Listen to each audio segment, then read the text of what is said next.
저는 얼마 전에 서울에 있는 경신중학교에 교생 실습을 다녀왔습니다.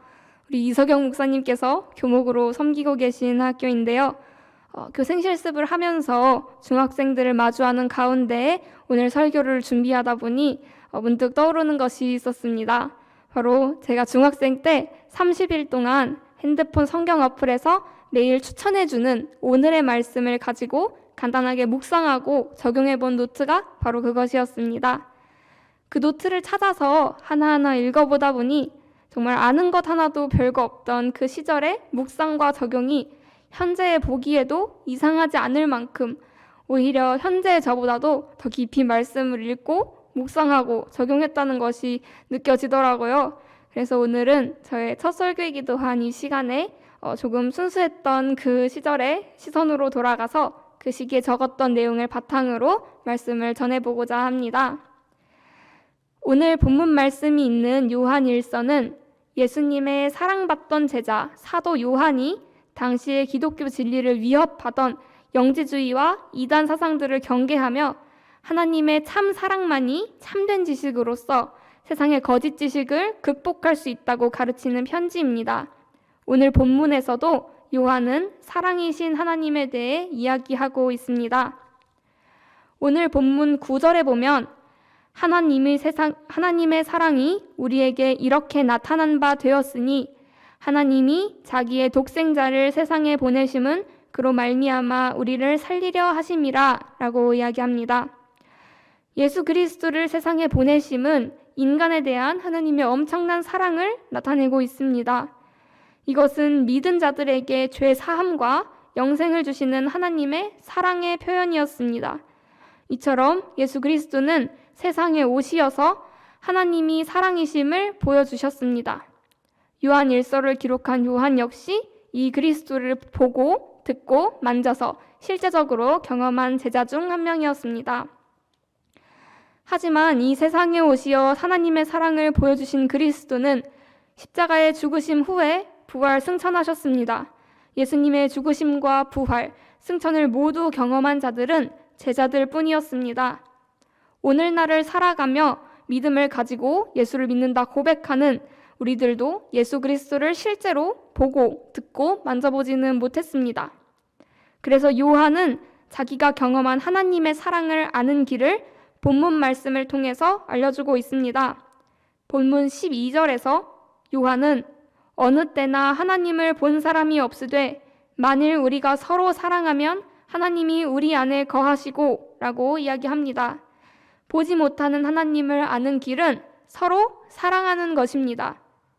정말 수많은 성경 구절에서 사랑은 등장하고 강조되고 있습니다. 그렇다면 우리는 어떤 사랑을 해야 할까요? 우리 모두가 너무나도 잘 알고 있듯이 우리는 하나님의 그 놀라우신 사랑을 닮은 사랑을 해야 합니다.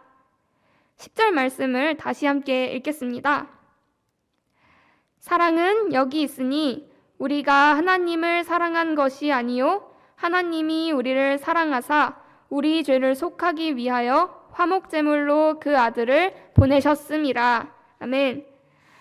하나님께서는 본문 말씀에 나타나는 것처럼 우리를 위해 자신의 하나뿐인 사랑하는 아들인 예수님을 화목제물로 보내셨습니다.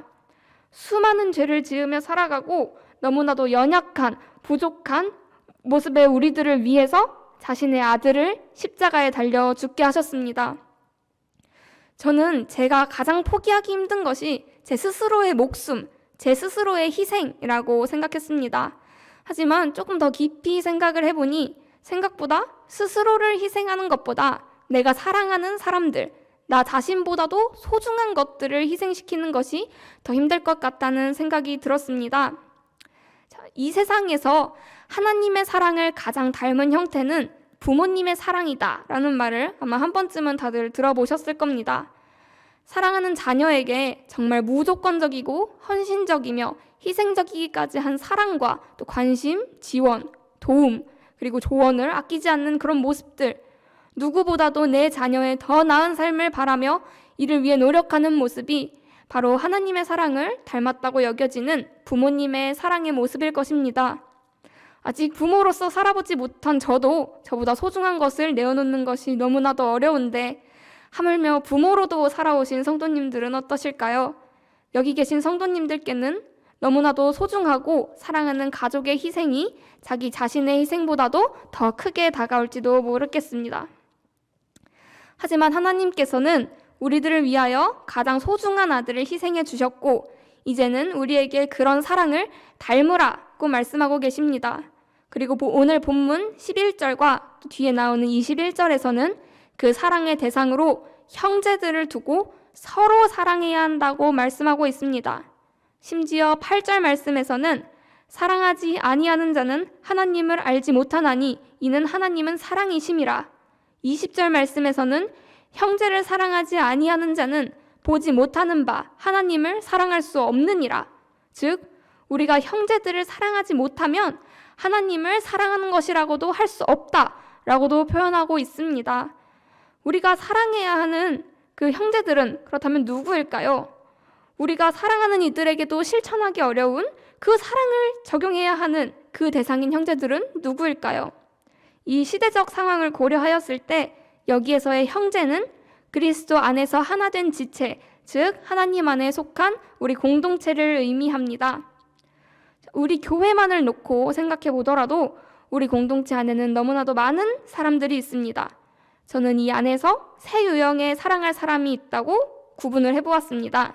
첫째로는 공동체 안에는 나의 이웃, 친구, 연인 혹은 배우자, 가족과 같은 어느 정도라도 이미 사랑하는 사람들이 있습니다. 그리고 둘째로는 나를 미워하고 핍박하고 정죄하는, 심지어는 육체적으로나 정신적으로나 나를 해하려 하는 원수 같은 그런 사랑하기 힘든 사람들이 있을 것입니다.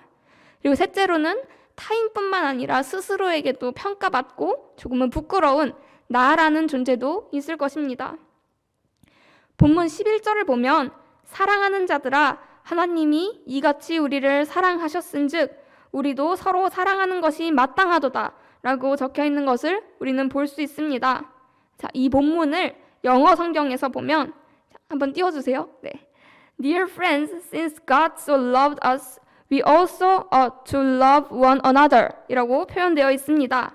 자, 사랑하는 것이 마땅하다. 여기서 ought라는 표현은 뭐뭐 해야 한다, 뭐뭐 해야 할 의무가 있다, 뭐뭐 하는 것이 당연하다, 혹은 뭐뭐 하기로 되어 있다, 뭐뭐임에 틀림없다 라는 의미를 가진 표현입니다. 이 단어가 이렇게 사용되었다는 것은 우리가 그런 하나님의 사랑을 닮아야 하는 의무가 있는, 그 사랑을 실천해야 하는 사명을 가진 존재라는 것을 의미합니다. 자, 사랑의 사명을 가지신 여러분들은 우리 공동체를 정말로 사랑하고 계십니까? 나의 사랑하는 자녀를 사랑하듯 하나님 안에서 하나 된 이 공동체를 사랑하고 계십니까? 저는 부끄럽게도 이 질문에 당당하게 그렇다고 말하지는 못할 것 같습니다. 제가 신학대에 입학한 이후로 가장 힘겨웠던 부분도 바로 이 공동체를 향한 사랑에 대한 것이었습니다. 정말 죄인 중에 괴수요, 가장 약한 자들이 모인 이 공동체를 나에게 웃으면서 사랑한다고 말하면서도 내 신앙과 마음에 너무나도 큰 상처를 자꾸만 주는 이 공동체를 어떻게 그렇게까지 사랑할 수 있을까 하는 마음에 정말 오랫동안 눈물 흘리며 기도했었던 기억도 납니다. 그리고 아직도 그 한 사람 한 사람을 온 마음 다해 사랑하기에는 또 상처받을까 봐 두렵고 또 힘겹다는 생각이 먼저 들기도 합니다. 또 저는 그 상황 속에 있던 저 자신도 별로 사랑하지 못했던 것 같습니다.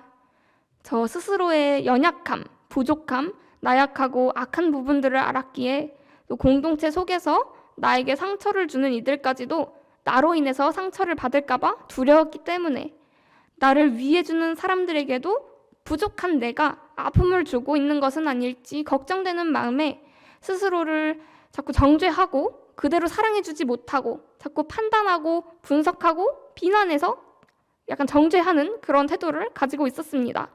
그러면서도 동시에 그런 타인을 사랑하기 위한 노력, 나를 사랑하기 위한 노력, 그런 노력들을 왠지 나만 하고 있는 것 같아서, 나만 소위 말하는 호구가 되어가는 것 같아서, 나뿐만 아니라 타인까지 향해 하는 그 모든 사랑이 너무나도 자신이 없어서 참 힘들고 속상했던 것 같습니다. 이렇게 우리는 하나님을 닮은 사랑을 실천하는, 살아내는 것에 있어서 일단 걱정과 두려움, 서운함 등 우리의 다양한 감정들이 앞서는 것을 느낄 수 있을 것입니다. 하지만 우리의 이런 마음까지도 아시는 주님께서는 우리에게 또 말씀하고 계십니다. 요한일서 5장 3절에서 4절 말씀을 보시면요. 하나님을 사랑하는 것은 이것이니 우리가 그의 계명들을 지키는 것이라. 그의 계명들은 무거운 것이 아니로다. 무릇 하나님께로부터 난 자마다 세상을 이기느니라. 세상을 이기는 승리는 이것이니 우리의 믿음이니라. 이렇게 말씀하고 있습니다. 하나님께서는 우리가 너무 걱정하고 불안해하며 어렵게만 느끼는 그 사랑하라는 계명을 지키는 일이 사실 하나님께 속한 자, 즉 하나님께로부터 난 자인 우리들에게는 무겁지 않은 것이라고 말씀하고 계십니다. 그리고 더 나아가서 우리의 믿음으로 우리는 세상을 이기는 승리를 얻게 된다고도 말씀하고 계십니다. 그럼에도 불구하고 이 사명은 우리에게 정말 버겁고 불편한 부분인지도 모르겠습니다. 하지만 분명한 것은 그런 우리의 모습까지도 하나님께서는 알고 계신다는 것입니다. 그리고 하나님께서는 본문 12절을 통해 우리에게 이렇게 또 말씀하십니다. 만일 우리가 서로 사랑하면 하나님이 우리 안에 거하시고 그의 사랑이 우리 안에 온전히 이루어지느니라.